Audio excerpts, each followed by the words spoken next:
যা বাংলায় চলছে এই শাসন দুঃশাসনের চোখ খারাপ অবস্থা। সারদা থেকে বর্ধমান কাণ্ড, একের পর এক ইস্যুতে তৃণমূলের ওপর চাপ বাড়াচ্ছে বিজেপি।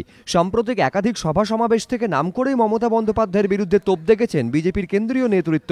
সুশাসন দিবসেও আক্রমণের সেই চড়া সুর অব্যাহত রাখলেন বিজেপি রাজ্য সভাপতি রাহুল সিংহ।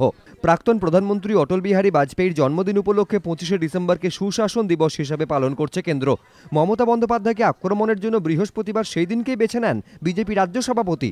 কার্যত চ্যালেঞ্জ ছুড়ে দিয়ে বলেন, রাজ্যে বিজেপি সরকার গঠনের সময় আসছে। আপনাদের আশীর্বাদে আমি দেখতে পাচ্ছি এখানেও দিদি যাবে, বিজেপি সরকার হবে।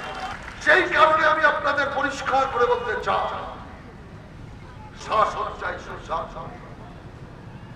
যা বাংলায় চলছে এই শাসন দুঃশাসনের চোখ খারাপ অবস্থা। তৃণমূল অবশ্য বিজেপির আক্রমণকে গুরুত্ব দিতে নারাজ।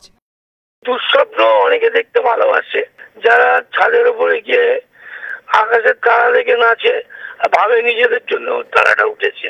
এই ধরনের পাগলামি, এটা একটা দিবা স্বপ্ন আর কি, ওরা এখানে আসবে। সুশাসনের কথা বলতে গিয়ে এদিন বাজপেয়ী আমলের প্রসঙ্গ তুলে ধরেন রাহুল সিংহ।